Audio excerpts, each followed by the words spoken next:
En el nombre del Padre, y del Hijo, y del Espíritu Santo. Amén. El Evangelio del día de hoy está tomado de San Juan capítulo 3, del 16 al 18. Tanto amó Dios al mundo, que entregó a su unigénito, para que todo el que crea en Él no perezca, sino que tenga vida eterna. Porque Dios no envió a su Hijo al mundo para juzgar al mundo, sino para que el mundo se salve por Él. El que cree en Él no será juzgado. El que no cree ya está juzgado, porque no ha creído en el nombre del unigénito de Dios. Palabra del Señor. Gloria a ti, Señor Jesús. En esta fiesta de la Santísima Trinidad, pienso en una pregunta.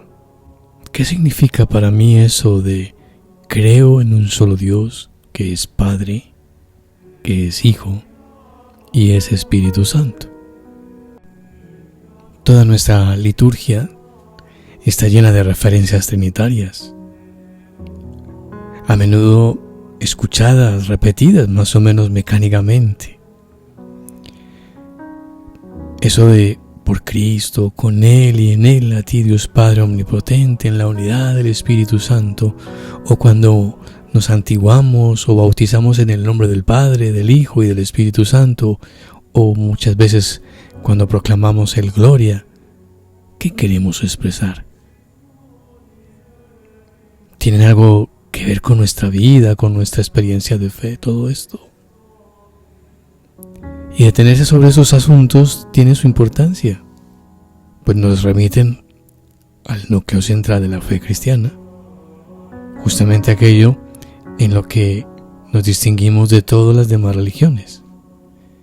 Y como tantas cosas importantes de la vida, la libertad, la esperanza, la amistad, el amor, la belleza, la misericordia, antes de teorizar sobre ellas es necesario haber experimentado, vivido, sentido algo. Y así ocurre con respecto al Dios Trinidad. Antes de intentar comprender y madurar lo que significa, necesitamos preguntarnos cómo está presente, cómo he experimentado en mi vida al Dios Padre, al Dios Hijo, al Dios Espíritu Santo. Y aquí la cosa cambia. Y como la fe la hemos recibido de otros, es una fe heredada y luego asumida, podemos aprovechar la invitación de Moisés. Pregunta a los tiempos antiguos, a ver qué te cuentan sobre Dios. Y así remontarnos a los orígenes y a la esencia de nuestra fe que nos cuentan las Escrituras sobre Dios. Y lo primero que encontramos es a un Dios que habla para crear, que tiene una palabra creadora, ordenadora, renovadora. La fe nos dice que todas las palabras han sido recogidas porque tienen la capacidad de hacer algo nuevo, de darme vida. Y por eso las escucho con reverencia, con estremecimiento, para que me llenen de vida, de luz, de bendición. Y un Dios que me habla y un Dios con el que yo puedo hablar no es una energía, sino un tú que dialoga. Es un Dios que hace al hombre a su imagen y semejanza, poniendo todo lo creado a su disposición y al cuidado. Y por eso nuestra fe nos llama a vivir descubriendo detrás de cada ser humano un espejo de Dios. Me dice que puedo mirar el mundo y la creación como un regalo exquisito para mí, que es mío y que lo debo cuidar. Así que no estoy en el mundo por casualidad, sino porque un Dios ha querido que yo exista y me ha encargado una tarea que yo intento descubrir y llevar a la práctica. Nuestra vida tiene sentido. Y es un Dios que busca al hombre, que me busca, que quiere encontrarse conmigo y que sale al paso de manera especial en el camino de la vida de cada uno de nosotros, muchas veces perdidos en Egipto de la vida.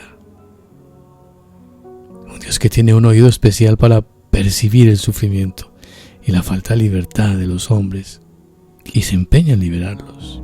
Recordemos ese pasaje de Moisés y la zarza.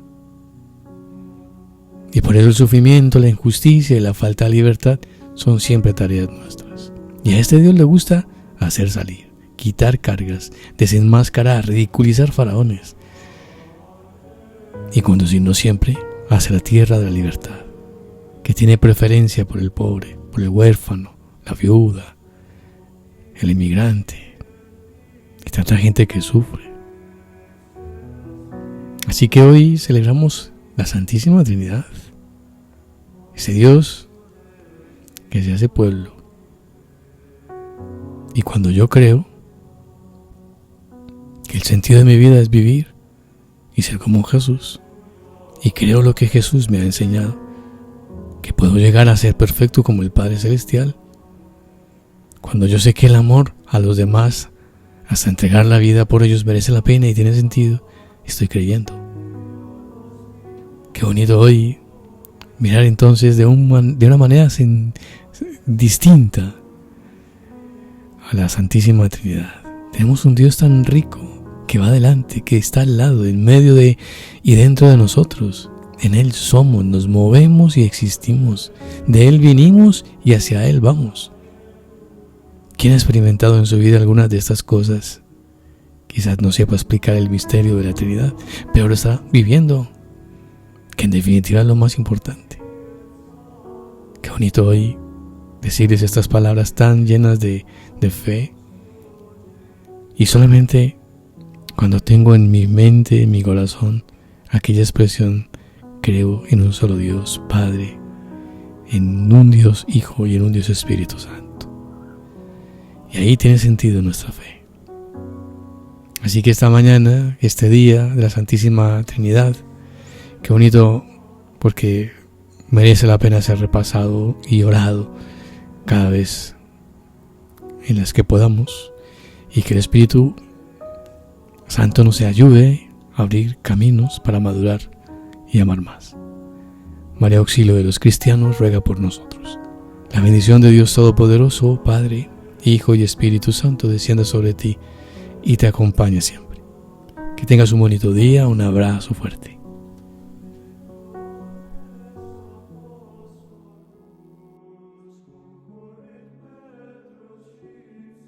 Juan 3:16.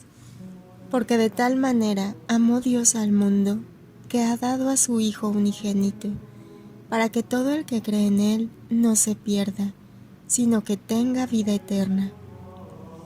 Volumen 1, capítulo 43 sin fecha.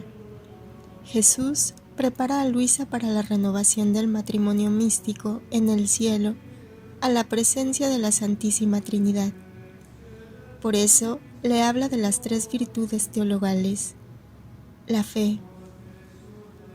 Para obtener la fe es necesario creer. Sin la creencia no puede darse la fe. Como en la cima del hombre se encuentra la cabeza, la cual debe dirigir al hombre en todas sus operaciones, así en la cima de cualquier otra virtud se necesita la fe, la cual ordena todo. Pero como la cabeza sin el sentido de la vista no podría liberarse de las tinieblas y de cualquier otra confusión, de modo que si quisiera dirigir cualquier operación del hombre, estando totalmente ciego, lo llevaría a donde no lo hubiera llevado si hubiera tenido la vista. Así, el alma, sin la fe, no podría hacer otra cosa que ir de precipicio en precipicio. Ahora bien, así como la vista le sirve al hombre de guía para todo lo que hace, la fe le sirve al alma como una luz que lo ilumina, sin la cual no se puede recorrer el camino que lleva a la vida eterna. Ahora bien, para tener fe es necesario tener primero 3 cosas: el germen de la fe, la bondad del germen y el desarrollo del mismo. El germen se siembra en nosotros mediante la noticia que se recibe referente al objeto de la fe, ya que ciertamente no se puede pensar en una cosa de la cual no se haya tenido al menos algún conocimiento. La bondad del germen de la fe debe ponerse en quien arroja en nosotros dicho germen, ya que podrá ser un verdadero germen de fe si la persona que nos lo da es digna de fe, y será un falso germen si se falsifica por quien sea desde la raíz. Y si en otros surge alguna incertidumbre del objeto del que se nos da la noticia, o bien la no exacta noticia, se le debe tener como un objeto dudoso de fe. Una vez seguro del germen de la fe, como de su bondad, es necesario que sea cultivado para que crezca y se desarrolle bien hasta que llegue a la madurez, pues sólo entonces llegará a dejar de ser objeto de fe, cuando se tiene la íntima persuasión de la verdad. De la confianza que pongamos en la bondad de la fe y de cuanto nosotros nos ocupemos en hacer que crezca y se desarrolle siempre más hasta llegar a la madurez, dependerá el que produzca en nosotros aquella virtud hermana de la fe, y que es la esperanza de haber llegado a la meta de la fe, y de la esperanza misma en el objeto de la fe ya conocido. Así que yo puedo decir que la noticia de Dios siembra en mí la semilla de la fe. De esta semilla, bien cultivada, nace, crece y se desarrolla siempre más la luz que se produce del germen de la fe. La luz de la fe me da todas las particularidades de este Dios, sumo bien mío, me revela su bondad, el amor tan atractivo con que Dios me llama así para disfrutar de Él, y me hace ver, como en un panorama todavía, todos los beneficios que me puede hacer. Así que la noticia de su existencia para mí produce el germen de la fe. La fe que crece en mí me acerca siempre más a este Ser Supremo, haciéndome conocer en parte la desmesurada excelencia de cada atributo suyo. Me da a conocer quién es Él en sí mismo y fuera de sí, como también lo que me puede dar, y esto siembra en mí la semilla de la santa esperanza, y de este germen bien cultivado me vendrá la posesión, porque quien firmemente cree, espera y obra, ya posee. La fe y la esperanza operantes siembran el germen del amor a Dios, el ser sumamente benéfico, y Dios, en contracambio, hace nacer en nosotros el germen de la caridad cristiana, mediante la cual uno se vuelve operante, semejante al hombre Dios. Volumen 2, mayo 19, 1899. La humildad da la seguridad de los favores celestiales. Esta mañana sentía temor de que no fuera Jesús, sino el demonio que me quería engañar. Entonces Jesús ha venido, y viéndome con este temor me ha dicho: la humildad es la seguridad de los favores celestiales. La humildad viste al alma de tal seguridad que las astucias del enemigo no penetran dentro. La humildad pone a salvo todas las gracias celestiales, tanto que donde veo la humildad hago correr abundantemente cualquier clase de favores celestiales. Por eso no quieras inquietarte por esto, sino, con ojo simple, mira siempre en tu interior si estás investida por la bella humildad, y de todo lo demás no te preocupes. Después me ha hecho ver muchas personas religiosas y entre ellas sacerdotes, también de santa vida, pero por cuán buenos fueran, no había en ellos ese espíritu de simplicidad para creer en las tantas gracias y en los tantos diversos modos que el Señor tiene con las almas. Y Jesús me ha dicho: yo me comunico a los humildes y a los sencillos, porque pronto creen en mis gracias y las tienen en gran estima, aunque sean ignorantes y pobres. Pero con estos otros que tú ves, yo soy muy reacio, porque el primer paso que acerca el alma a mí es el creer. Entonces, sucede que estos, con toda su ciencia, doctrina y hasta santidad, no prueban nunca un rayo de luz celestial. Esto es, caminan por el camino natural y jamás llegan a tocar ni siquiera por un momento lo que es sobrenatural.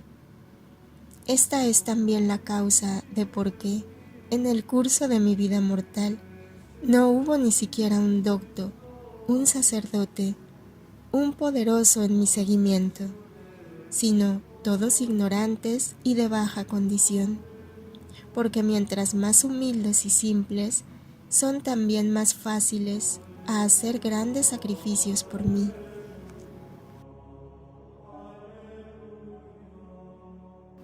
Volumen 4, marzo 12, 1903. Lamentos. Jesús habla de su vida y de la Eucaristía. Encontrándome en mi habitual estado, me veía sola y abandonada. Entonces, después de haber esperado mucho, se ha hecho ver en mi interior, y yo le he dicho: dulce vida mía, ¿cómo me has dejado sola?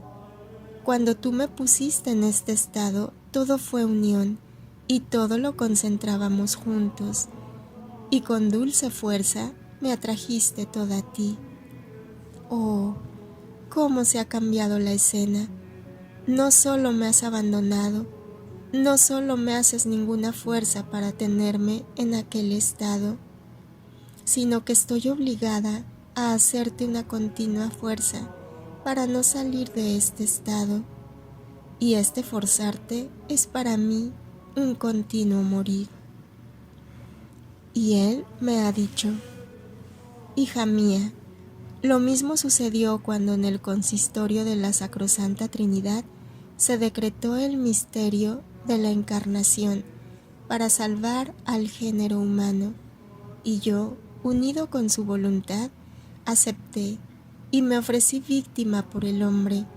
Todo fue unión entre las tres divinas personas y todo fue planeado juntos. Pero cuando me puse a la obra, llegó un momento, especialmente cuando me encontré en el ambiente de las penas, de los oprobios, cargado de todas las maldades de las criaturas, que me quedé solo y abandonado por todos, hasta por mi amado Padre. Y no solo esto, sino que así, cargado de todas las penas como estaba, debía forzar al Omnipotente que aceptara y que me hiciera continuar mi sacrificio por la salvación de todo el género humano, presente, pasado y futuro. Y esto lo obtuve. El sacrificio dura aún, el esfuerzo es continuo, si bien esfuerzo todo de amor. ¿Y quieres saber dónde y cómo? En el sacramento de la Eucaristía. En él el sacrificio es continuo, perpetuo. Es la fuerza que hago al Padre para que use misericordia con las criaturas y con las almas para obtener su amor. Y me encuentro en continuo contraste de morir continuamente, si bien todas muertes de amor. Entonces, ¿no estás contenta de que te haga partícipe de los periodos de mi misma vida? Juan 3:17. Porque Dios no envió a su Hijo al mundo para condenar al mundo, sino para que el mundo se salve por él. Volumen 13, diciembre 3, 1921. La redención es salvación, la divina voluntad es santidad. Me sentía aniquilada y con dudas sobre todo lo que mi Jesús dice de su divino querer, y pensaba entre mí, ¿será posible que haya dejado pasar tantos siglos sin hacer conocer estos prodigios del divino querer, y que no haya elegido entre tantos santos uno donde dar principio a esta santidad toda divina? Estuvieron los apóstoles, tantos otros grandes santos que han asombrado a todo el mundo. Ahora, mientras esto pensaba, no dándome tiempo e interrumpiendo mi pensamiento, ha venido y me ha dicho: la pequeña hija de mi querer no quiere persuadirse. ¿Por qué dudas aún? Porque me veo mala, y por cuanto más dices, tanto más me siento aniquilar. Y Jesús: y esto quiero yo, tu aniquilamiento, y por cuanto más te hablo de mi querer, siendo mi palabra creadora, crea mi querer en el tuyo, y el tuyo, ante la potencia del mío, queda aniquilado y perdido. He aquí el porqué de tu aniquilamiento. Debes saber que tu querer debe deshacerse en el mío, como viene deshecha la nieve bajo los rayos de un sol ardiente. Ahora, debes saber que por cuanto más grande es la obra que quiero hacer, tantos más preparativos se necesitan. ¿Cuántas profecías? ¿Cuántos preparativos? ¿Cuántos siglos no precedieron mi redención? ¿Cuántos símbolos y figuras no previnieron la concepción de mi celestial mamá? Ahora, después de cumplida la redención, debía reafirmar al hombre en los bienes de la redención, y para esto escogí a los apóstoles como confirmadores de los frutos de la redención, donde con los sacramentos debían buscar al hombre perdido y ponerlo a salvo. Así que la redención es salvación, es salvar al hombre de cualquier precio. Por eso, en una ocasión te dije que el hacer vivir al alma en mi querer es cosa más grande que la misma redención, porque salvarse, con hacer una vida mediana, ahora caer y ahora levantarse, no es tan difícil, y esto lo consiguió mi redención, porque quería salvar al hombre a cualquier costo, y esto lo confié a mis apóstoles como depositarios de los frutos de la redención. Así que debiendo hacerlo menos, en ese entonces, dejé para ahora lo más, reservándome otras épocas para el cumplimiento de mis altos designios. Ahora, el vivir en mi querer no es solo salvación, sino es santidad que debe elevarse sobre todas las demás santidades, que debe llevar el sello de la santidad de su Creador. Por eso debían primero venir las santidades menores como cortejo, como precursoras, como mensajeras, como preparativos de esta santidad toda divina. Y así, como en la redención, elegí a mi inigualable Madre como eslabón de unión conmigo, del cual debían descender todos los frutos de la redención, así te he elegido a ti como eslabón de unión, del cual debía tener principio la santidad del vivir en mi querer, y habiendo salido de mi voluntad para traerme la gloria completa del fin por el cual fue creado el hombre, debía retomar sobre el mismo camino de mi querer para volver a su Creador. ¿Cuál es entonces tu asombro? Estas son cosas establecidas ab eterno, y nadie me las podrá cambiar. Y como la cosa es grande, es establecer mi reino en el alma, aún en la tierra, he hecho como un rey, cuando debe tomar posesión de un reino. Él no va primero, sino que antes se hace preparar la morada real. Después envía a sus soldados a preparar el reino y a disponer a los pueblos a que se sujeten. Después siguen las guardias de honor, los ministros, y el último es el rey. Esto es decoroso para un rey. Así lo he hecho yo. Me he hecho preparar mi morada real, que es la iglesia. Los soldados han sido los santos para hacerme conocer por los pueblos. Después han llegado los santos, que han sembrado milagros como mis ministros más íntimos. Y ahora, como rey, vengo yo para reinar. Por lo que debía elegir un alma donde hacer mi primera morada y formar este reino de mi voluntad. Por eso, hazme reinar y dame plena libertad.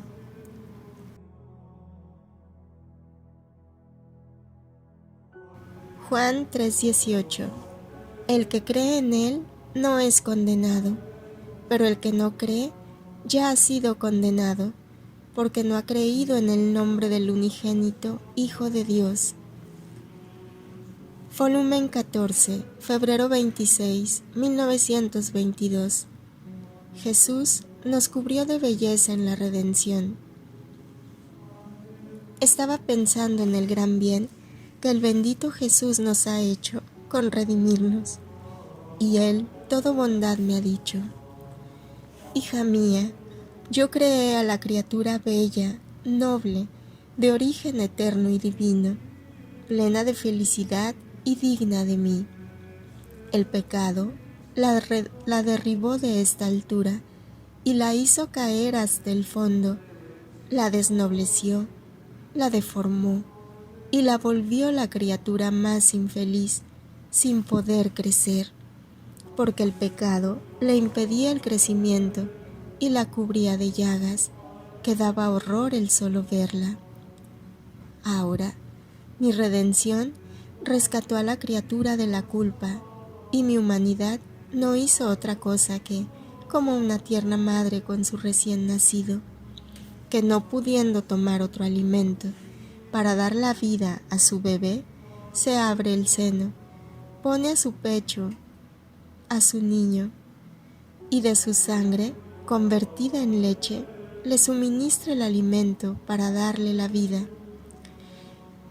Más que madre, mi humanidad se hizo abrir en sí misma, a golpes de látigo, tantas aberturas, casi como tantas tetillas, que hacían salir los ríos de sangre para hacer que mis hijos, pegándose a ellas, pudieran chupar el alimento para recibir la vida y desarrollar su crecimiento. Y con mis llagas cubría su deformidad y los volvía más bellos que al principio. Y si al crearlos los hice cielos tercísimos y nobles, en la redención los adorné, tachonándolas con las estrellas brillantísimas de mis llagas, para cubrir su fealdad y volverlos más bellos. En sus llagas y deformidad yo ponía los diamantes, las perlas, los brillantes de mis penas, para ocultar todos sus males y vestirlos con tal magnificencia de superar el estado de su origen. Por eso, con razón la Iglesia dice: feliz culpa, porque por la culpa vino la redención, y mi humanidad no solo los alimentó con su sangre, no solo los vistió con su misma persona y los adornó con su misma belleza, sino que mis tetillas están siempre llenas para alimentar a mis hijos. ¿Cuál no será la condena de aquellos que no quieren pegarse a ellas para recibir la vida y crecer, y para ser cubiertos en su deformidad?